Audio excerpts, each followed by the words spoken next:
Don't take life too seriously because you'll never get out alive. It's very true, you're never gonna get out alive, so have some fun while you're here.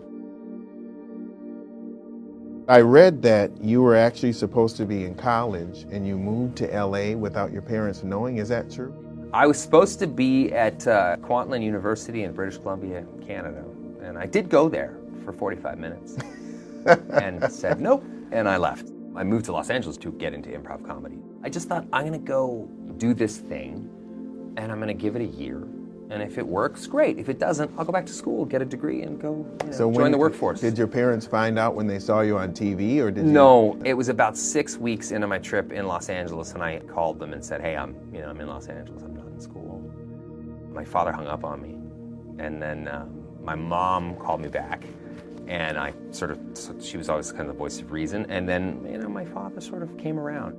I eventually ran out of money, so I just asked an agency to meet with me, and I called about 10 of them, and then I finally got my foot in the door with one really small agency, and I bullshitted them. I just said, if you send me out on 5 auditions, I don't care what they are, what they're for, I promise you'll come back with one. And you get the 5? Somehow I got the 4th one. I got a sitcom, which was probably still the best job I've ever had because it was the residuals? No, it had nothing to do with money. The Okay. best job I've ever had because it was a live audience. It was like kind of what I wanted to be doing anyway, which was improv comedy and that kind of stuff. It was a live audience that would pour in, and then this sitcom world is about a 6 or 7 or 8 month at most job a year. I mean, this is you finish your season and then you're free.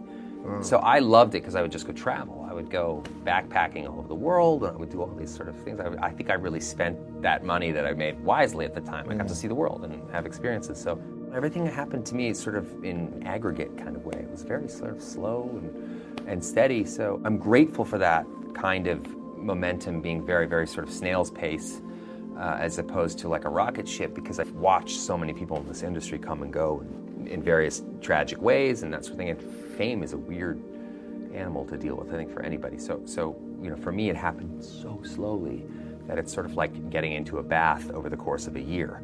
You're not going to get shocked by the water, be it cold or hot. You're going to, you're going to just immerse yourself in a way that's really, really slow. So most people aren't really offered that ability. Everything's all or nothing in Hollywood. It's either you're the biggest star they've ever seen or you're done. Yeah. I somehow found that. I got lucky and found that weird sort of middle ground where I was able to kind of just slowly build my career. When you envisioned your life as an adult, was acting the thing that you wanted to do, or was there another career at 5 or 6 years old that you thought about? No, I mean, I always thought I'd end up as in law enforcement, like my family. So I didn't imagine that acting was a way to get out of the house.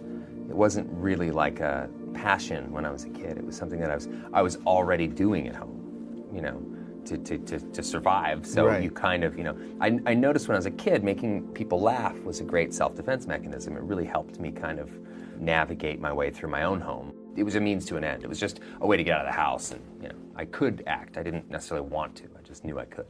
So especially my 3 older brothers, who were so sort of physical guys, and there was just rough housing. Like, for them was always funny. For me, it was like a life-threatening situation. So you sort of learn to kind of get by on using your mind, not your fists. So I became kind of hyper-perceptive as a kid, and I know that contributed in enormous ways to the different paths I chose in life.